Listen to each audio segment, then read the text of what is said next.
په دا ویډیو کې به تاسو ته د ایرپلین موډ یو ډېر خوندور سټینګ در وښیم. دوستانو د ایرپلین موډ په باره کې تاسو ټولو ته معلومات شته. کله چې تاسو په خپل موبایل کې ایرپلین موډ آن کړئ نو نه بیا ستاسو په موبایل کې نیټورک کار کوي، نه انټرنیټ کنیکشن کار کوي، نه وای فای کار کوي، نه هاټ سپوټ کار کوي، شی هم کار نه کوي. کله چې تاسو دغه سټینګ په خپل موبایل کې وکړئ نو بیا کله تاسو په خپل موبایل کې ایرپلین موډ آن کړئ تاسو په موبایل کې به نیټورک کار نه کوي، نور شان به کار نه کوي، خو خالي انټرنیټ کنیکشن به کار کوي. ان دوستانو که چیرې تاسو آنلاین کوم گیم کوئ یا آنلاین یو شی ګورئ، تاسو خلک تنګوي، تاسو ته ډیر زیات ټلیفون درکوي، ډیر زیات میسجان درکوي، نو تاسو له دغه سټینګ څخه فائدہ اخیستلی شئ. د دغه سټینګ په ذریعه سره دوستانو تاسو په ایرپلین موډ کې انټرنیټ کنیکشن استعمالولی شئ. نو موږ په ایرپلین موډ کې د انټرنیټ کنیکشن څنګه آن کوو نو راسي دوستانو په ویډیو کې طریقه در وښیم. نو راځو دوستانو اول زه په خپل موبایل کې ایرپلین موډ آن کوم یا فلایټ موډ آن کوم.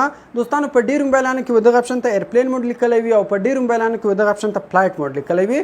نو زموږ په موبایل کې موږ دغه اپشن ته فلایټ موډ لیکلی ده. نو دغه اپشن به سمپل تاسو آن کړئ. ګوره کله چې دوستانو تاسو په موبایل کې دغه فلایټ موډ اپشن آن کړئ، ګوره وای فای هم کار پرېښوئ، ډیټا هم اپس ولا نیټورک هم کار پرېښوئ، یعنې ټولو شیانو کار پرېښوئ. ګوره اوس یو شی هم کار نه کوي. دغه رقم زه اوس ګوره اوس وټساپ ته راځم، دلته یو میسج په لېږم، ګوره فلحاله انټرنیټ کنیکشن هم کار نه کوي. نو اوس راځه دوستانو زه تاسو ته هغه سټینګ درښیم. کله چې تاسو هغه سټینګ په خپل موبایل کې وکړئ بیا کله تاسو په خپل موبایل کې ایرپلین موډ آن کوي نور به یو شی هم کار نه کوي، خالی به انټرنیټ کنیکشن کار کوي. هغه سټینګ به تاسو څنګه کوئ دوستانو؟ نو دې لپاره سمپل دوستانو تاسو په خپل موبایل کې یو اپلیکیشن انسټال کړئ. دغه اپلیکیشن ډاونلوډ لینک ما تاسو ته د ویډیو په ډسکرپشن کې درکړی ده او په اول کمنټ کې تاسو ته دغه اپلیکیشن ډاونلوډ لینک درکړی ده. نو دغه اپلیکیشن تاسو لاغت څه په ډیره اسانۍ سره ډاونلوډولی شئ. کله چې تاسو دغه اپلیکیشن انسټال کړئ نو سمپل تاسو دغه اپلیکیشن خلاص کړئ. کله چې تاسو ولر دغه اپلیکیشن خلاص کړئ نو دغه شکل دغه رقم راځي. بیا به د کلیک سره اول اپشن ده د فون انفو په نامه، په دغه فون انفو اپشن باندې به تاسو کلیک وکړئ. لاندې بیا موږ سره د لنچ موډ په نامه اپشن ده، دغه لنچ موډ اپشن باندې تاسو کلیک وکړئ. ګوره په دې کې موږ سره اول اپشن د سلیکټ فون انډیکس، په دغه باندې به تاسو کلیک وکړئ. دلته به سمپل خپل